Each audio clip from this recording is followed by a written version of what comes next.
मुस्लिम बाहुल इलाका मेवात, और मेवात की असलियत सुदर्शन न्यूज ने लगातार बाकायदा सीरीज चलाकर दुनिया के सामने रखी है।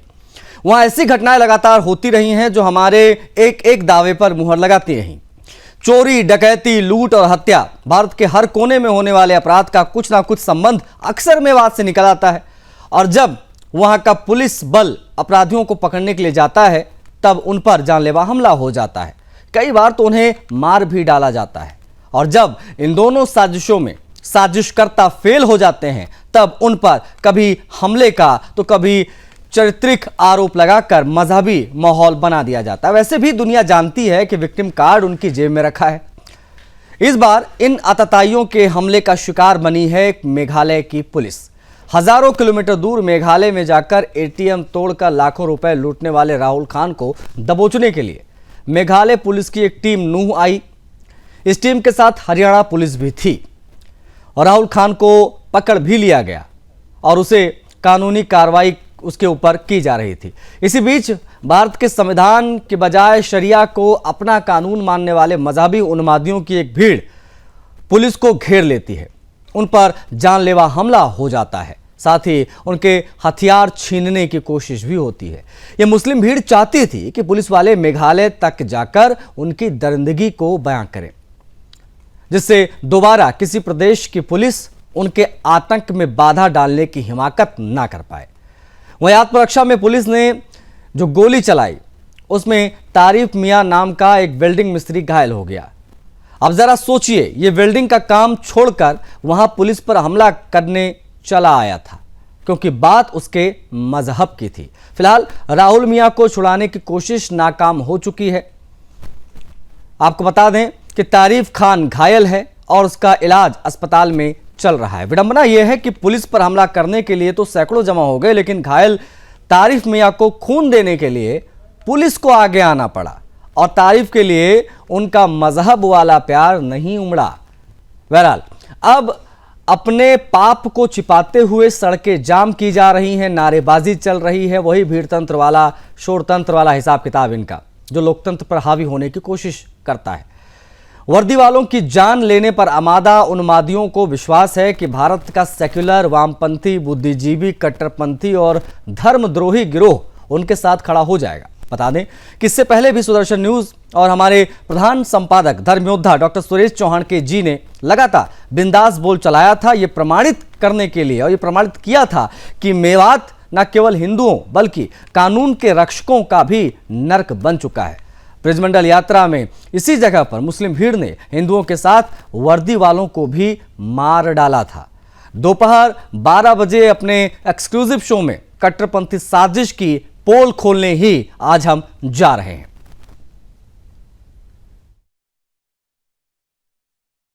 तो ये कल यहाँ पे जो है सिखरावा से जब हम भादस की तरफ जाते हैं, सड़क पे मेघालय पुलिस आई थी। तो ये ट्रांजिट रिमांड पे कुन्हाना कोर्ट से वापस कुन्हाना से मेघालय एक अपराधी को लेके जा रहे थे। उस दौरान उस अपराधी ने गाड़ी में स्टीयरिंग पे कंट्रोल करना चाहा, ड्राइवर पे हमला करना चाहा और गाड़ी स्किड हो गई यहाँ पे। फिर ड्राइवर ने कैसे न कैसे गाड़ी साइड में रोकी है, जो कि स्किड के निशान अभी भी सड़क पे है। गांव के मौजूद व्यक्तियों ने भी वो स्किड के निशान देखे हैं। उसके बाद हमारे पे इंफॉर्मेशन आती कि ऐसे मेघालय पुलिस पे हमला हो गया है। हमने फिर सोशल मीडिया के माध्यम से और भी लोगों के माध्यम से अलग अलग वीडियो जो है वो हासिल की। गांव के लोगों ने भी वीडियो देखी है कि वहां पे क्या हुआ। कंप्लीट इंसिडेंट की वीडियो है जिसमें दर्शाया गया है कि उस आदमी ने शोर मचाना स्टार्ट किया है क्योंकि उसका गांव यहीं पे पास में है। तो उसने कि कुछ लोग इकट्ठे हो जाए और वो मौके का फायदा उठा के पुलिस के कब्जे से भाग जाए। तो उसने वहां शोर मचाना स्टार्ट किया और कुछ असामाजिक तत्व वहां पे आए और उन्होंने पुलिस जो टीम है उनपे कहीं ना कहीं उनकी गाड़ी पीछे से जो जिप्सी है वो फाड़ी। गाड़ी पे कहीं ना कहीं पुलिस का निशान था, मार्का लगा हुआ था, पुलिस लिखा भी हुआ था।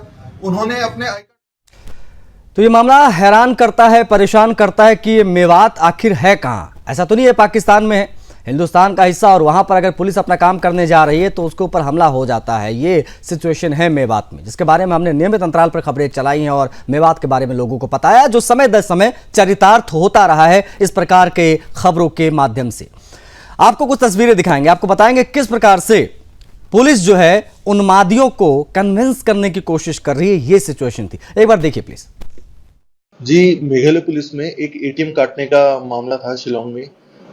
बल्कि उसमें एक ही महीने में के अंतराल में 3 बार एटीएम काटे गए थे, जिस पे इन्वेस्टिगेशन, तकनीकी साक्ष्यों पे इन्वेस्टिगेशन करते हुए, चाहे उसमें फ्लाइट टिकट हो या और डिटेल हो, टावर डंप हो, इनके बेसिस पे मेघालय पुलिस ने आइडेंटिफाई किए थे कि वो वारदात किसने की। जब मेघालय पुलिस मुंह में आई उन एटीएम काटने वाले गिरोह को पकड़ने के लिए, तब हमारी सीआईए पुन्हाना की टीम ने उनकी मदद की। जो आइडेंटिफाइड था, जिसने ये वारदात को अंजाम दिया था, उसका नाम राहुल खान पुत्र मोहम्मद रफीक निवासी वाजिदपुर था। तो इसमें एक जॉइंट ऑपरेशन में सीआईए और मेघालय पुलिस ने इसको पकड़ा था। इसको पकड़ने के बाद इसकी अरेस्ट डाली गई थी और पुन्हाना कोर्ट में पेश किया गया था। पुन्हाना कोर्ट से ट्रांजिट रिमांड मिला था, जिससे इसे वापस मेघालय अपराधी को लेके जाना था। जब मेघालय पुलिस अपनी सरकारी गाड़ी में, जिसपे पुलिस का मार्कर भी था, आगे लिखा भी पुलिस हुआ था, सब कुछ था, इसको कोर्ट से वापस दिल्ली लेके जा रही थी, तो वो सिकरावा से थोड़ी ही आगे निकली थी कि वहां पे ये जबरदस्ती गाड़ी रुकवाने की कोशिश करने लगा। जब मेघालय पुलिस ने गाड़ी नहीं रोकी तो इसने स्टीयरिंग पकड़ लिया और साइड में गाड़ी को उतारने की कोशिश की, जिससे गाड़ी के पलटने की संभावना थी। तो इसने ड्राइवर का जो गला है वो भी पकड़ के खींचा है पीछे की तरफ। उसके बाद ड्राइवर ने कैसे ना कैसे साइड में गाड़ी रोकी। इसने वहां पे बहुत तेज तेज शोर मचाना स्टार्ट कर दिया, चिल्लाना स्टार्ट कर दिया, क्योंकि इसका जो गांव था वाजिदपुर, वो वहां से एकदम करीबी था और इसने वहां पे अपने जानकार देखे। तो इसके जोर जोर शोर मचाने से वो लोग इकट्ठे हो गए और एक काफी बड़ी भीड़ इकट्ठी हो गई, जिसकी आप अगर सोशल मीडिया पे देखेंगे तो काफी वीडियो भी वायरल है। जब ये भीड़ इकट्ठी हुई तो इन्होंने पुलिस वालों के साथ, जो मेघालय पुलिस है, जो सरकारी पुलिस की जिप्सी में है, जिसपे पुलिस का लोगो भी है, सब कुछ है, उनके साथ बदतमीजी करना स्टार्ट कर दिया। आप देखेंगे आगे जो 2 लोग बैठे थे उनके साथ भी ये भिड़ने लग गए और जो पीछे एक महिला भी है और भी लोग हैं, उनके साथ बदतमीजी करनी स्टार्ट कर दी। आप वीडियो में देखेंगे कि मेघालय पुलिस हाथ से रिक्वेस्ट कर रही है कि रुकिए रुकिए, सुनिए सुनिए, बट जो वहां के लोकल वहां ये भीड़ लेके खड़े थे, वो वहां पे और उग्र होते गए और उनकी सुनी नहीं। इसमें जब भीड़ ज्यादा उग्र हो रही थी और गाड़ी को क्षतिग्रस्त किया गया है भीड़ के द्वारा, जब खुद की जान पे ये लगा कि इसमें खुद की जान जा सकती है, तो मेघालय पुलिस ने हवाई फायर किए हैं राउंड। देखिए, कुल जमा यही है कि मेवात न केवल हिंदुओं के लिए बल्कि कानून के रक्षकों का भी नर्क है।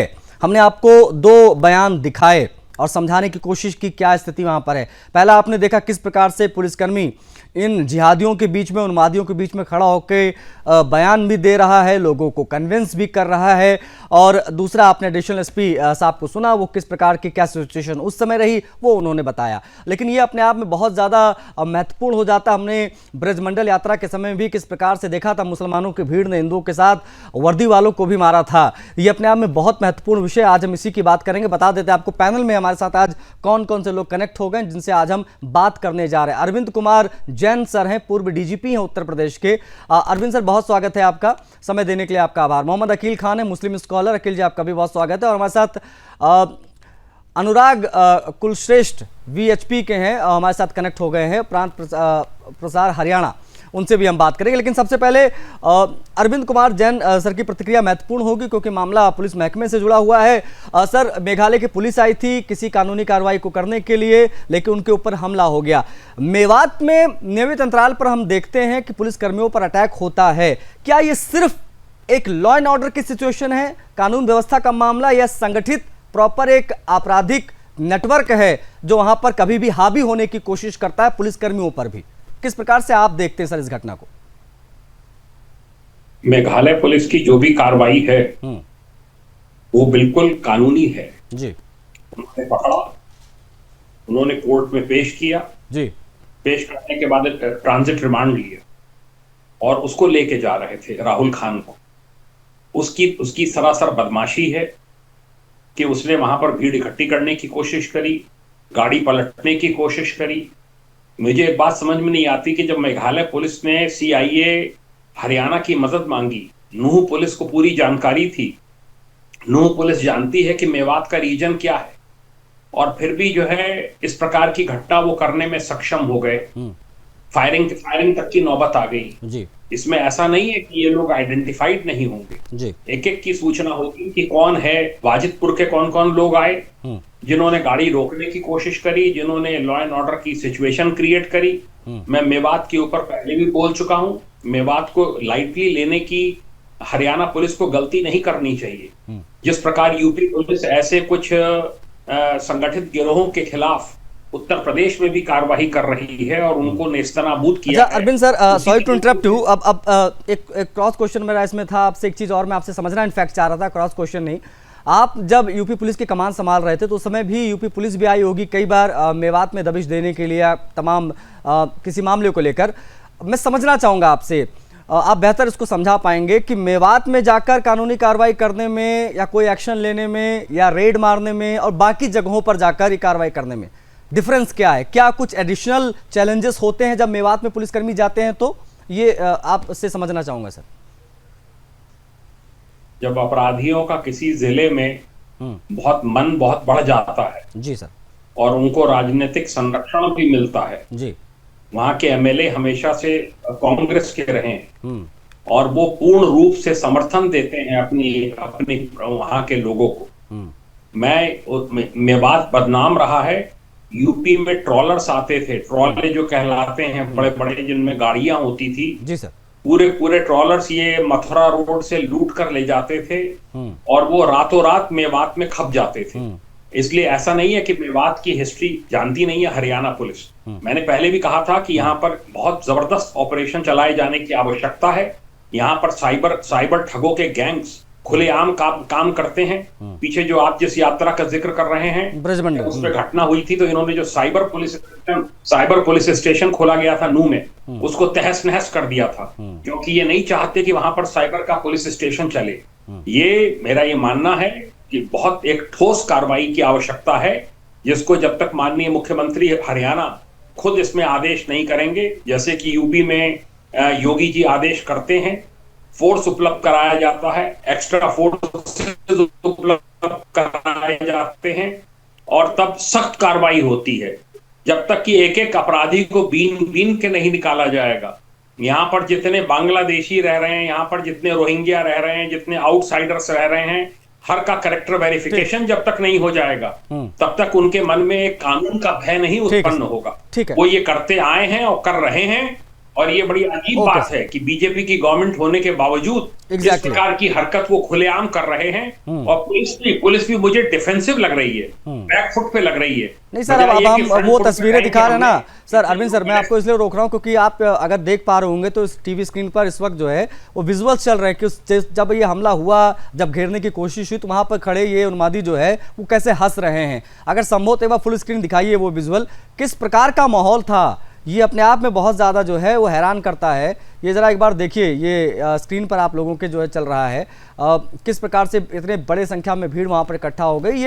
ये हाल तब है जब पुलिस कार्रवाई करने के लिए पहुंची थी। और देखिए किस प्रकार से ये टोपी लगाए सारे खड़े हैं और ये हावी होने की कोशिश, देखिए किस प्रकार से हंस रहे हैं।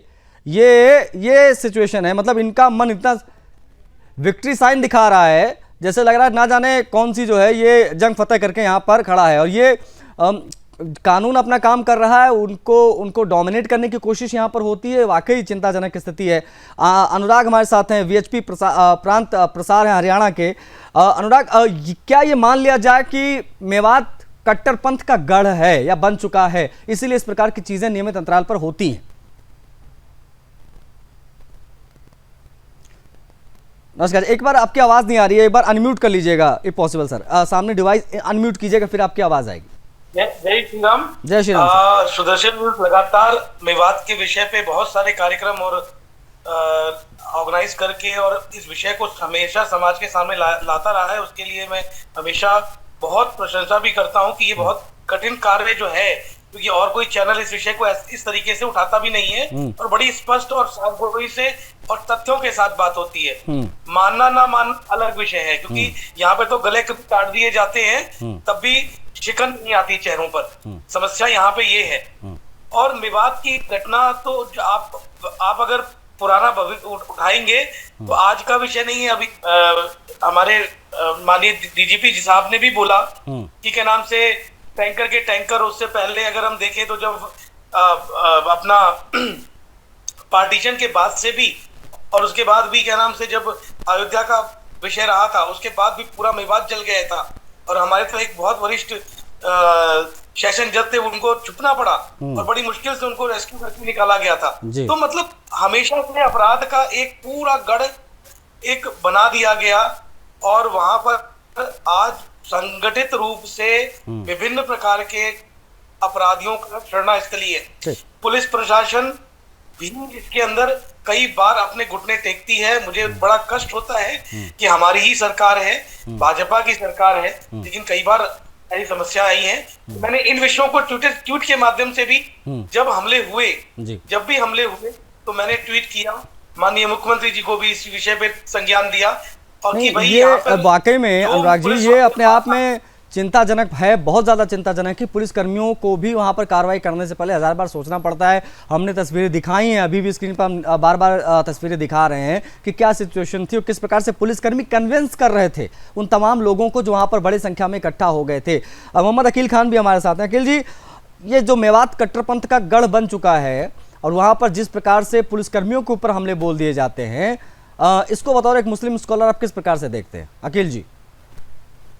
नहीं, देखिए आशीष भाई, जो मौजूद आप नूह हो, मेवात हो, वहां का आप उठा रहे हैं, ये चाहे तारिक हो या राहुल हो या अदर कोई हो, अगर पुलिस के साथ में इस तरीके का कृत्य किया जाता है तो ये पुलिस प्रशासन की जिम्मेदारी है कि इनके खिलाफ कड़ी से कड़ी कार्रवाई होनी चाहिए। मैं तो ये चाहता हूं, क्योंकि ये देश संविधान से चलेगा, कानून से चलेगा। पुलिस प्रशासन के खिलाफ अगर इस तरीके का कोई कृत्य करता है और फिर अगर आपको गिरफ्तारी करने के लिए आए थे, गिरफ्तार कर लिया था, तो थोड़ा से मेरी जो अपनी पर्सनली राय है जी, तो पुलिस अगर मेघालय की थी, हरियाणा पुलिस से संपर्क किया, हरियाणा पुलिस ने मदद क्यों नहीं की? मदद करना चाहिए था, नहीं करना चाहिए था। लेकिन जिस तरीके से ये मनपढ़ लोग पुलिस के ऊपर इस तरीके से हावी हो जाए, इसके खिलाफ पुलिस प्रशासन को कड़ी से कड़ी कार्रवाई करनी चाहिए। इनको कम से कम। अच्छा, हमने अखिल जी, आपने बिल्कुल, मैं आपकी हर बात से सहमत हूँ सर। अभी आपने देखा तस्वीरें और किस प्रकार से वहाँ पर बड़ी संख्या में भीड़ थी, पुलिस कन्विंस कर रही है। अगर होप आप स्क्रीन पर अगर देख पा रहे होंगे, अपने दिख रहा होगा, अगर आपको तो नहीं दिख रहा तो मैं बता रहा हूँ आपको कि वहाँ पर विक्ट्री साइन दिखाते नजर आए कई लोग। ऐसा है कि जैसे पुलिस पर हावी हो गए, सफलता मिल गई तो विक्ट्री साइन दिखा रहे थे। आप यहाँ से उन लोगों को क्या संदेश देना चाहेंगे? क्या आप भी कोई साइन उनको दिखाना चाहेंगे, उन लोगों को जिन्होंने हरकत की है? मैं तो ये आशीष भाई कह रहा हूँ कि जितने लोग इस तरीके का वहां पर कृत्य कर रहे हैं, अभी पूर्व डीजीपी साहब, जैन साहब बड़े जिम्मेदार प्रदेश के पुलिस मुखिया रहे हैं, और पुलिस के जो लाइन ऑर्डर है, पुलिस के जो कानून व्यवस्था है, उस पे दो लाइन नहीं कहे, लेकिन वो मेवात के मुस्लिम सांसद और विधायक की बात करने लगे। मैं संविधान की बात कर रहा हूँ, आप डीजीपी साहब, ठीक है, पुलिस के मुखिया रहे हैं। अकील जी, मजहब के नाम पर, अकील जी, मजहब के नाम पर अगर माहौल बनेगा, ठीक है, ठीक है, ओके, मैं आ रहा हूँ। अनुराग जी रुकिए, अनुराग जी रुकिए सर, रुकिए। मजहब के नाम पर अगर माहौल बनेगा तो उसको भी हाईलाइट हम करेंगे। हम ये लुका छिपी का गेम अकील जी नहीं खेलते, आप ये जानते हैं। और वहां पर ये मजहब की ही आड़ में इतनी संख्या में भीड़, सिर पे सफेद टोपी लगाए जो खड़े थे, ये कोई बड़े नहीं, स्क्रिप्ट नहीं है, वो प्रत्यक्ष है।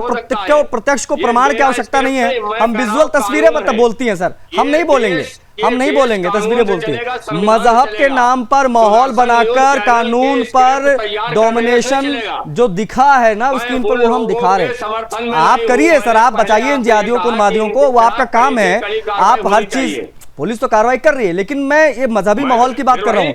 ये आप जैसे लोग जो हैं, अखिल जी, हम स्क्रिप्ट नहीं तैयार करते हैं, तैयार कर रहा है हाँ, कि आप देश के वेल एंड गुड है। अब रुकिए सर, ऑडियो ऑन करो भाई, ऑडियो ऑन करो, ऐसे नहीं हो पाएगा।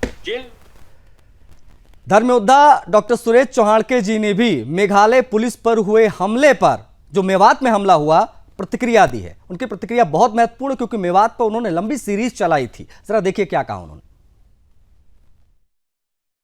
एक बहुत बड़ी खबर सामने आई है। मेवात में मेघालय पुलिस पर हमला हुआ है और इस पर प्रतिक्रिया देने के लिए हमारे साथ हैं धर्म योद्धा डॉक्टर सुरेश चौहान के जी। सर क्या कहेंगे? मेवात ये हिंदुस्तान का कानून नहीं मानता, ये दुनिया के सामने लाने का काम सुदर्शन न्यूज़ ने किया था और मैंने 16 एपिसोड की मेगा सीरीज चलाई थी, जिसके बाद वहाँ के तत्कालिक मुख्यमंत्री मनोहर लाल खट्टर जी को भी मेवात जाना पड़ा था। हमने तब ये कहा था कि यहाँ हिंदुस्तान का कानून नहीं चलता, 118 गांव में एक भी हिंदू नहीं बचा है।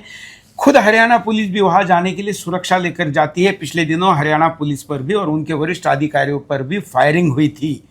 मेघालय पुलिस वहाँ पर क्रिमिनल्स को पकड़ने गई थी और देश के किसी भी राज्य की पुलिस किसी भी राज्य में वहाँ राज्य के पुलिस की अनुमति से जाती है, स्वाभाविक है। लेकिन मैंने कहा ना कि वहाँ पर हिंदुस्तान के पुलिस का कानून चलता ही नहीं है, वहाँ तो उनका अपना कानून है। क्यों? क्योंकि वहाँ हिंदू बचा नहीं है। जहाँ हिंदू नहीं बचा है वहाँ वो क्षेत्र हिंदुस्तान से टूटता है। ये मेवात का एक बड़ा उदाहरण है। मैं चाहूँगा कि मेवात में सर्जिकल स्ट्राइक की आवश्यकता है और वहाँ से भागे हुए हिंदुओं को पुनः बसाने की आवश्यकता है। वहाँ की डेमोग्राफी चेंज करने की आवश्यकता है। भारत में एवरेज पुलिस थानों में कितनी जनसंख्या पर कितने पुलिस वाला रेशो मेवात में नहीं चलेगा, क्योंकि हिंदुस्तान का सबसे ज़्यादा बड़ा साइबर ठगी कहीं से होती है, क्राइम कहीं से होता है, लूट कहाँ से होती है, डकैती कहाँ से होती है, तो वो मेवात से होती है। और इसलिए मेवात पर ज़्यादा फोकस देने की ज़रूरत है। आज मेघालय पुलिस पर हुआ है, पहले हरियाणा पुलिस पर हो चुका है, दिल्ली पुलिस, यूपी पुलिस में आपको एफआईआर करने जाइए और बोलिए कि हमको मेवात पर एफआईआर करना है, तो आपका एफआईआर लिया नहीं जाएगा, क्योंकि उनको पता है कि वहाँ जाके कुछ होता नहीं है। कई पुलिस वाले भी वापस नहीं लौटे हैं।